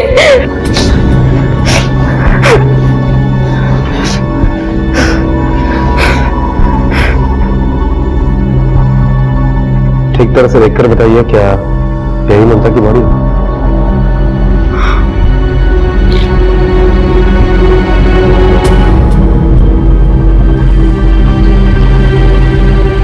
हाँ साहब, ये शोभा की आई ममता दाई है।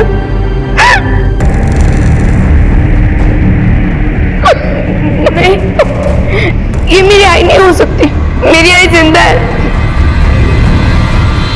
साहब अभी 4 दिन पहले ही ममता ताई के गुमशुदा होने की रिपोर्ट लिखाई थी साहब। क्या उसके पास कोई मोबाइल था? नहीं साहब, वो जो भी कमाती थी अपनी बेटी पे खर्च कर देती थी। क्या ममता ने कभी बताया था कि उसे आशियाना बिल्डिंग के फ्लैट नंबर 401 में किसी ने बुलाया था? नहीं साहब, पर साहब वो उस बिल्डिंग में कचरा उठाने का और सोसाइटी में झाड़ू लगाने का काम करती थी। अगर ममता उस बिल्डिंग में कचरा उठाने का, झाड़ू लगाने का काम करती थी, तो उस फ्लैट की चाबी उसके पास आई कहां से, और वो उस फ्लैट में करने क्या गई थी? क्या मालूम साहब, उसकी किसी के साथ दुश्मनी थी? एक गरीब का सबसे बड़ा दुश्मन उसकी गरीबी होता है साहब, और ममता ताई का गरीबी के साथ साथ एक और दुश्मन था, रघु। रघु का? रघु उसका मर्द है साहब। अभी कुछ दिन पहले उसने अपनी बड़ी बेटी को किसी के हाथों बेच दिया साहब, जिसकी रिपोर्ट ममता ताई ने लिखवाई थी नाला सुपारा के थाने में। सब वो कुछ दिन पहले छूटा है वो जेल से। अरे नाला सुपारा पुलिस को कांटेक्ट करो और रघु को पूछताछ के लिए बुलाओ। Okay sir.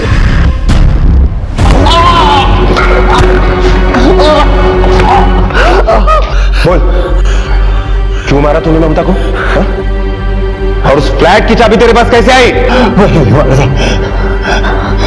मैंने ममता को नहीं मारा साहब, और ना ही मैंने अपनी बेटी को बेचा। आप लोगों ने तो छानबीन भी किया मेरे खिलाफ। कुछ दिन पहले तो अपनी छोटी बेटी को किडनैप करने के लिए गया था, इस बात के गवाह है हमारे पास। नहीं साहब, किडनैप नहीं किया साहब, वो तो मेरे लेने गया था साहब। लेने गया था, फिर भागा क्यों उससे? साहब ममता को देख के? वो तो मार मार के उन लोगों ने मेरे को भगा दिया साहब। 10 दिन के बाद मैं वापस गया था लेने के लिए ममता और बेटी को। शोभा का 10वीं का रिजल्ट आया था। मैडम एक मिनट, हाँ, इस बच्चे का एक अकेले का भी ले लो ना। मैडम जी, ये क्या अखबार में आएगा छप के? कल के ही अखबार में छपेंगे। अच्छा। तो मैडम जी, वो इससे इन लोगों का क्या फायदा होगा? तुम लोग कुछ पैसे वैसे देके जाओ ना। अरे देखना, जब लोगों को पता चलेगा कि एक पाइपलाइन में रहने वाली लड़की 10वीं में 77% लेके आई है, तो लोग खुद ब खुद मदद करने चले आएंगे। 2 साल पहले भी ऐसे ही एक झोपड़पट्टी में रहने वाली लड़की, जिसने बहुत अच्छे नंबरों से पास हुई थी, उसे भी लोगों ने तकरीबन 15 लाख तक मदद की थी। चलो हम निकलते हैं। नमस्ते।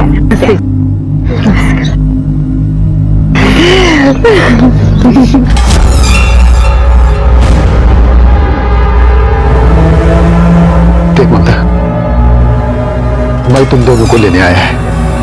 हम लोग साथ में अच्छे से रहेंगे। तू चला जाए यहाँ से। आई शपथ, मैं नशा दारू सब छोड़ दिया है। अरे तू तो कुत्ते की दुम है रे, वैसे के वैसे रहेगा। चला जाए यहाँ से। देख, इसी बात पे ना मैं तू जा रहा है या मैं अभी? निकल। सच बता, तू शोभा को क्यों लेने के लिए गया था? न्यूज़पेपर में उसकी फोटो छपी थी ना, और तूने पढ़ा था कि उसे लाखों रुपए का इनाम मिल सकता है।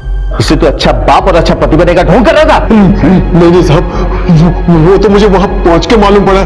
मुझे पैसा नहीं चाहिए था साहब, मेरे को परिवार चाहिए था साहब। पाटिल, रघु के कॉल रिकॉर्ड्स निकलवाओ और ये भी पता करो कि अगर उसके पास फ्लैट की चाबी आ सकती है तो कहां से।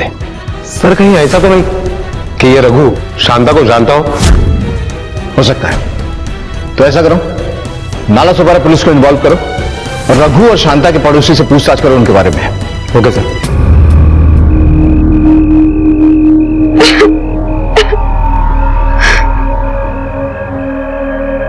हरी मेरी परियों, तुम दोनों की जिंदगी बनाने में मेरी जान भी चली जाए ना तो खुशी से मर जाऊंगी मैं।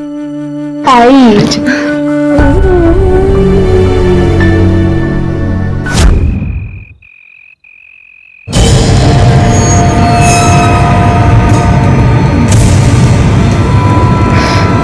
शोभा,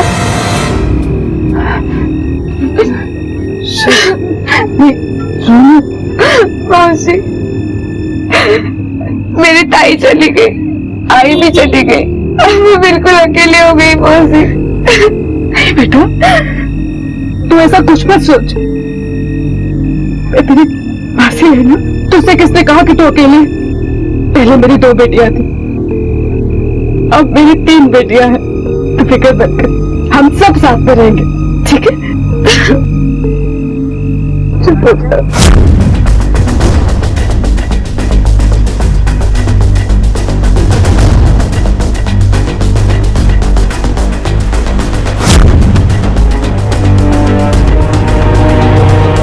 सर, पूछताछ में यह सामने आया है कि रघु जो कुछ भी कह रहा है सच कह रहा है।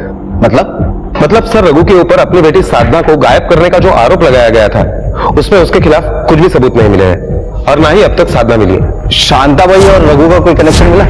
नहीं सर, शांताबाई और रघु के बीच में कोई कनेक्शन नहीं है। और आशियाना बिल्डिंग के सीसीटीवी फुटेज में? सर आशियाना बिल्डिंग के पिछले 10 दिन के सीसीटीवी फुटेज हमने चेक किए।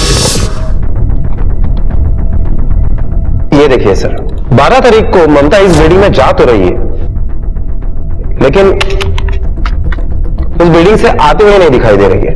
मतलब मर्डर 12 तारीख को ही हुआ है? हाँ सर, और रघु भी इस बिल्डिंग में आते जाते हुए नहीं दिखाई दे रहा है। और शांताबाई दिखी 12 को? नहीं सर, शांताबाई सिर्फ 4 तारीख को इस बिल्डिंग में जाते हुए दिखाई दे रही है। इस बिल्डिंग में शांताबाई और किसी के यहां काम नहीं करती। सर एक बात है, शांताबाई के पास चाबी है लेकिन ममता को मारने का मोटिव नहीं है, और रघु के पास मोटिव है लेकिन इस फ्लैट की चाबी नहीं है। कॉम्प्लिकेटेड। ओनर से बात हुई? हाँ सर, ओनर ने और एक बात बताई, ये घर ओनर बेचना चाहता है और इसीलिए किसी गणेश आहिरे नाम के एस्टेट एजेंट के पास उसने चाबी देकर रखी है। गणेश आहिरे? सर ममता की पोस्टमार्टम रिपोर्ट आ गई। क्या उसमें? सर पोस्टमार्टम रिपोर्ट के हिसाब से 4 दिन पहले 12 तारीख को 1 से 2 के बीच में मर्डर हुआ है। मतलब 12 तारीख तो कंफर्म है। चल बेटा मेरे साथ, मैं तेरे को लेने आया हूं। देख, मेरे होते हुए तू अनाथों की तरह रहेगी, मेरे से नहीं देखा जाएगा। तेरे जैसे बाप होने से अच्छा है कि अनाथों की तरह जिए। और मैं जिंदा है अभी, आई बन के पालेगी मेरे से। नहीं मौसी, वैसे भी तेरे बहुत एहसान है मुझ पे। बाबा सही कह रहे हैं, मुझे जाना ही होगा। अरे जालिम, तेरी बहन की तरह बेच देगा तुझे या ममता ताई की तरह मार डालेगा? तू पागल हो गई है क्या? नहीं मौसी, तेरे को लगता है उतने बुरे नहीं है बाबा। हाँ तू आई, अगर शोभा ताई अपने बाबा के साथ जाना चाहती है तो उसे जाने देना। तेरी दोनों बेटियां हैं ना तेरे साथ। जा बेटा, अपना सामान बांध ले। सर आशियाना के फ्लैट नंबर 401 के ओनर दुबई में रहते हैं सर, लेकिन वो घर बेचना चाहते हैं सर, इसलिए उसकी एक चाबी उन्होंने हमें दे रखी है। तुमने इस फ्लैट की चाबी किन किन लोगों को दे रखी है? सर हमारी जान पहचान के काफी एजेंट है, अब वो कभी कभी पार्टी लेके आते हैं सर, इसलिए उनको फ्लैट दिखाने के लिए हम एक चाबी दे देते हैं, लेकिन सर वो वापस भी लौटा देते हैं। तुमने इस फ्लैट की चाबी जिन जिन लोगों को दी थी उन सारे लोगों के डिटेल्स हमें चाहिए। हाँ ठीक है सर, मैं अपने साथ काम कर रहे लड़कों से पूछ के आपको डिटेल दे देता हूं सर।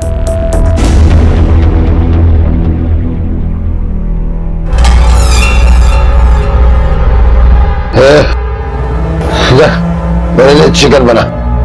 पकड़। बाबा तुम्हें वेड़े झाला अक्का, आपको शर्म नहीं आती? आई को मरे 2 दिन नहीं हुए और तुम शर्म। बहुत जबान चलती है तेरी, उस दिन काहे को चुप थी?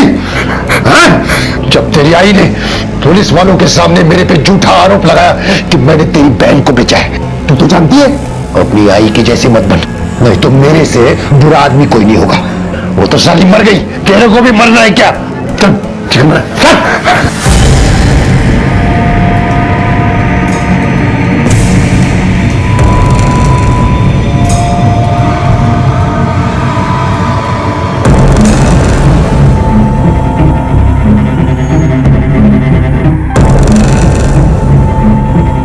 बाबा छोड़ूंगी नहीं मैं तुम्हें। आसपास के एरिया में जितने भी चाबी बनाने वाले हैं सबसे पूछताछ करो। ममता को जो लोग जानते थे, रघु, यशोदा और शांता, उनकी तस्वीर भी लेके जाओ, चाबी बनाने वाले को दिखाओ और पूछो कि पिछले कुछ दिनों में इन लोगों में से किसी ने भी चाबी बनाई है।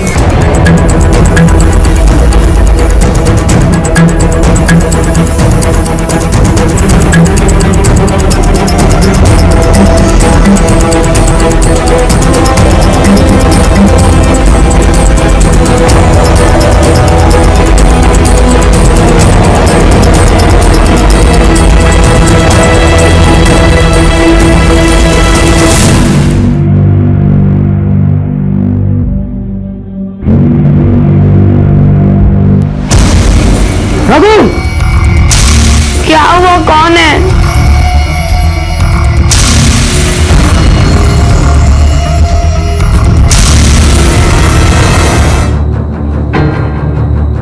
तुमने कुछ देखा है? सर ठीक है जाओ। सर शराब का एक ही गिलास है, मतलब वो अकेला ही घर पे शराब पी रहा था, उसी टाइम उसे मारा गया। और सर उसके पेट पर किसी धारदार हथियार से वार किया गया है। एक बात और सर, जिस पड़ोसी ने लाश को पहली बार देखा उसने बताया कि सुबह उसकी बेटी घर पे ही थी। कहाँ है वो? बेटा बाहर के कमरे में तुम्हारे पिता का खून हुआ और तुम आराम से अंदर सोती रही। तुमने ना कुछ देखा ना कुछ सुना, है ना? सर, कल रात 9 बजे के आसपास जब मैं बाहर से घर आई तो बाबा ऐसे ही जमीन पे पड़े हुए थे। शराब पीने के बाद बाबा नशे में धुत कहीं भी सो जाते हैं। कई बार तो उन्हें सड़क से उठाकर घर भी लाया गया था, इसलिए मैंने ध्यान नहीं दिया। सोचा कि जब उन्हें होश आ जाएगा तो खुद ही उठ जाएंगे। अच्छा बेटा ये बताओ, जब रात को तुम वापस आई और तुमने लाइट ऑन की तब भी तुम्हें यहाँ खून नहीं दिखा? हमारे घर में बिजली नहीं है सर। बाबा के जेल जाने के बाद हम ये घर छोड़कर चले गए थे। काफी टाइम से बिजली का बिल नहीं भरा, इसलिए बिजली कट गई। अगर तुम्हारी कोई भी बात झूठी निकली तो हमारा शक यकीन में बदल जाएगा। पाटिल, सब पता करो उसकी बातों में कितनी सच्चाई है और रघु की बॉडी पोस्टमार्टम के लिए भेजो। ये लड़की शोभा रात में कब घर आई थी? नहीं देखा रात में कब घर आई थी। हाँ, बाहर जाते हुए जरूर देखा था। वो शाम को बाहर गई थी। मैडम, शोभा करीब 9 बजे तक घर आई थी। मैं पानी लेने बाहर निकली थी, तभी देखा था उसको। साधना की हत्या के बारे में अब तक पुलिस को कुछ पता नहीं चला था और उसकी आई ममता जाधव का मर्डर केस भी अभी सॉल्व नहीं हुआ था और अब उसके बाद रघु की भी हत्या हो चुकी थी। शोभा के परिवार के 3 लोग अब तक अपराध का शिकार हो चुके थे और अपनी बहन की हत्या करके शोभा खुद एक अपराधी बन चुकी थी और अब तक अपने आप को पुलिस से बचाने में भी कामयाब रही थी। लेकिन रघु की हत्या के बाद शोभा अकेली पड़ गई थी और ऐसे में उसे यशोदा का सहारा मिला और शोभा यशोदा को अपने साथ रहने के लिए ले आई।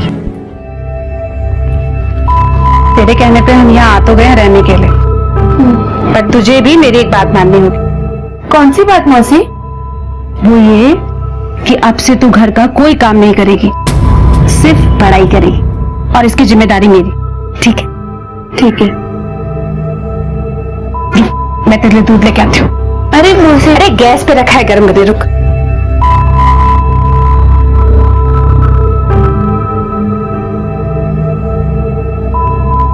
गरम गरम दूध। अरे मौसी, पीना और पी के आराम करना फिर, ठीक है? आई, तूने हमें तो कभी इतना प्यार से दूध नहीं दिया। हम तो चाय पिलाने को भी कहते हैं तो हमें 10 बातें सुनाती है और अब इसे देख कितना प्यार दे रही है। बकवास मत कर। अब मैं सच बोल रही तो गुस्सा आ रहा है। अरे मौसी छोड़ो ना, उम्र में छोटी है मुझसे, अकल नहीं है उसे इतनी। सर, ये नालासोपारा पुलिस स्टेशन से पुलिस इंस्पेक्टर मनोज कामरे और police sub inspector Ganesh Patil. Hello sir. Hello sir. Sir, Mamta murder case में ममता का पति रघु वही सस्पेक्ट था। रघु की डेड बॉडी उसके नालासोपारा के घर में मिली। रघु की बेटी शोभा, उसका ये कहना है कि जब वो घर पर लौटकर वापस आई तो उसने अपने बाबा को नशे की हालत में धुत पड़े हुए देखा। उसे लगा शायद वो सो रहा है। इसका मतलब है कि शोभा के आई बाबा दोनों मारे जा चुके हैं और बड़ी बहन की कोई खबर नहीं है। क्यों सब में शोभा का इन्वॉल्वमेंट तो नहीं है? सर, हम भी इसी एंगल से जांच कर रहे हैं। लेकिन शोभा के पास अपने आई को मारने का कोई मोटिव नजर नहीं आता। अगर मारी है तो कोई ना कोई तो वजह होगी जरूर। आप नालासोपारा में शोभा की कुंडली निकाली और हम मीरा रोड में उसके बारे में इंफॉर्मेशन इकट्ठी करते हैं। देखते हैं आगे हाथ क्या लगता है। ठीक है, थैंक यू।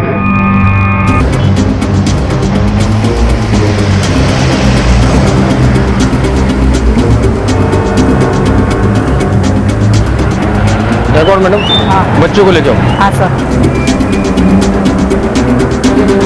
चलो, साहब ने बुलाया है।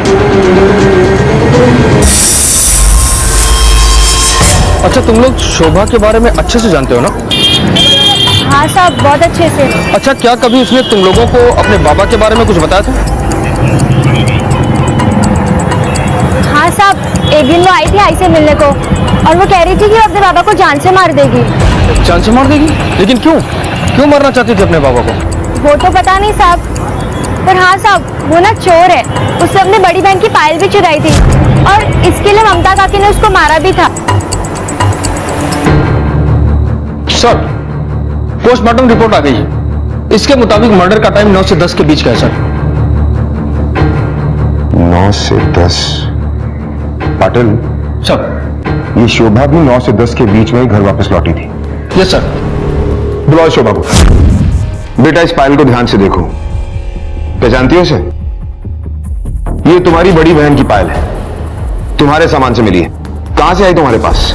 कहीं ऐसा तो नहीं है अपने बाबा के साथ साथ तुमने अपनी बड़ी बहन को भी मार दिया? बोलो बेटा। डरो नहीं बेटा, बोलो सर क्या पूछ रहे हैं? मैं हूँ तुम्हारे साथ यहाँ पर। नहीं सर, मैंने अपनी साधना ताई को नहीं मारा है और ना ही अपने आई बाबा को। शोभा, शोभा, साहब इसे छोड़ दो साहब, ये बेकसूर है, पढ़ने लिखने वाली बच्ची है साहब, इसने कुछ नहीं किया। देखिए हमने इसे सिर्फ पूछताछ के लिए बुलाया है, आप बाहर जाइए। नहीं, मैं इसे लिए बिना नहीं जाएगी। चलिए मैं इसे लिए बिना नहीं जाएगी। चलिए साहब मुझे छोड़ दो साहब मुझे कुछ नहीं किया। शोभा चलिए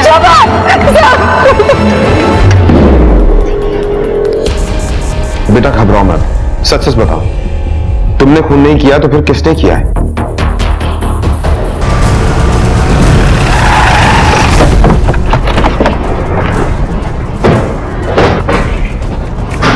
क्यों रमेश, इस सीसीटीवी कैमरे में हर आने वाला जाने वाला दिखता है, लेकिन तू कब आता है कब जाता है वो दिखता ही नहीं। मैं कुछ समझा नहीं साहब, आप क्या कहना चाहते हैं? चल हम तुझे समझा दें, पुलिस स्टेशन चल। साहब मैंने कुछ चल साहब सुनो तो साहब, चलो चलो। कुछ भी नहीं मालूम साहब मुझे।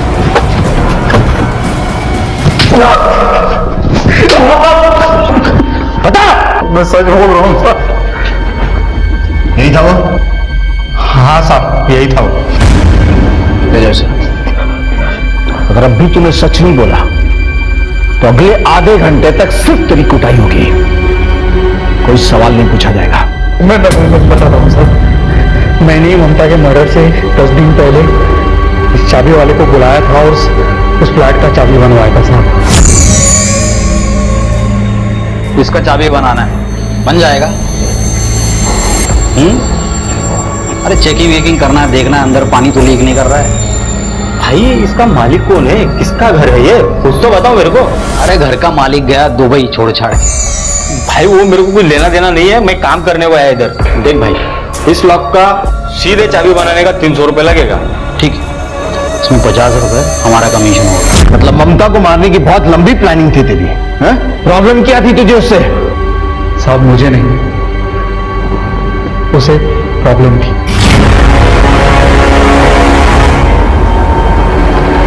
तेरे पास दो रास्ते हैं, एक तो झूठ बोलती जा और मार खाती जा, और दूसरा आसान है। सच बता, तूने ही ममता को मरवाया ना? साहब आपको कोई गलत फहमी हुई है साहब, मैंने किसी को नहीं मरवाया साहब, मैं झूठ नहीं बोल रही है साहब, मैं सच बोल रही हूँ साहब, मैं झूठ नहीं बोल रही हूँ, यकीन करो साहब। झूठ नहीं बोल रही है हा? लेकिन इसने हमें सब कुछ सच बता दिया है कि तूने और इसने मिलकर ममता की हत्या की। अब बता, सच बोल।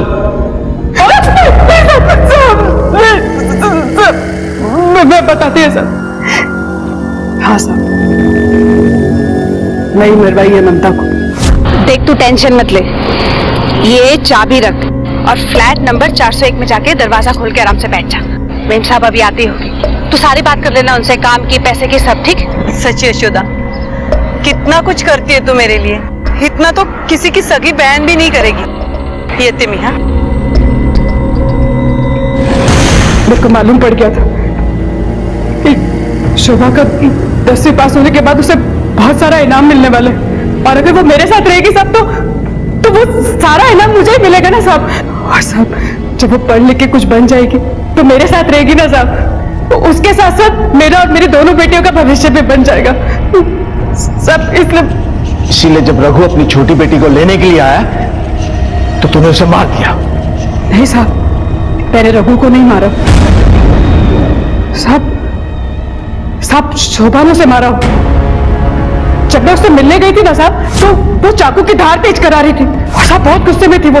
मौसी, मैं बाबा के साथ आई थी कि मुझे लगा बाबा सुधर गए होंगे, पर वो तो कभी नहीं सुधर सकते। उसने ही मेरी आई को मारा है, छोड़ूंगी नहीं उसे।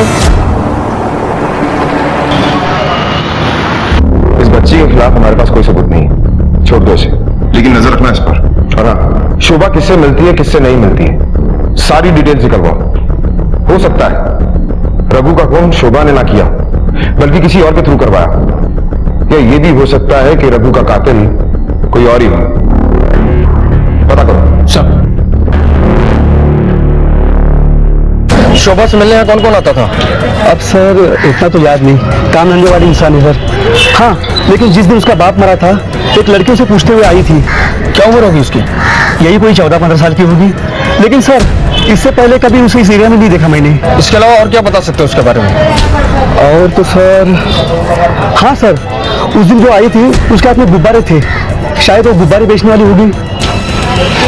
गुब्बारे? गुब्बारे तो यशोदा की लड़कियां बेचती है ना?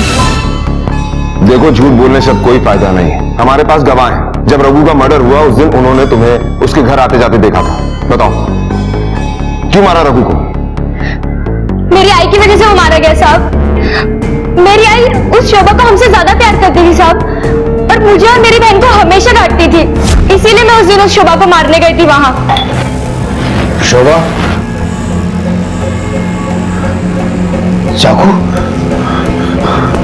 कौन है तू? किसको मारने आई? तू बोल, जल्दी बता किसको मारने आई है तू? पुलिस को बोलेगा मैं, पुलिस को लेके जाऊंगा। बोल। अब रोने का कोई फायदा नहीं, तुम्हारे जुर्म की तुम्हें सजा तो मिलेगी। जुवेनाइल लॉ के तहत तुम पर केस चलाया जाएगा।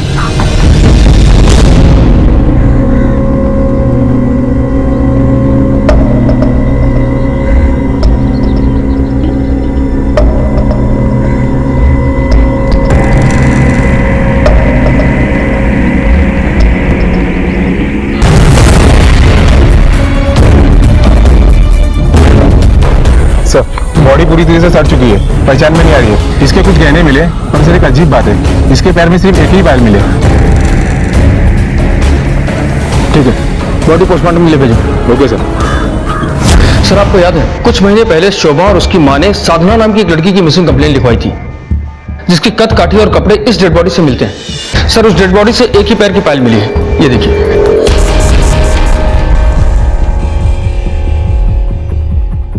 पाटिल, शोभा को बॉडी की शिनाख्त के लिए बुलाओ। Okay sir.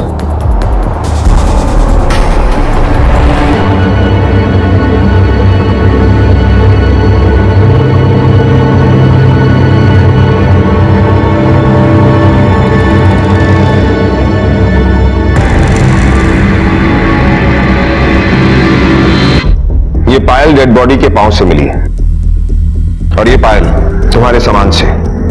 ये दोनों पायल एक ही जोड़ी की है, और जिस ज्वेलर से खरीदी गई है उसने भी कंफर्म किया है। बताओ क्यों मारा अपनी बहन को? देखो, अपनी बहन की डेड बॉडी को पहचानने से तुमने मना किया, पुलिस को गुमराह करने की कोशिश की। इससे साफ जाहिर होता है ये काम तुम्ही ने किया है। मैं नहीं मारा अपनी बहन को।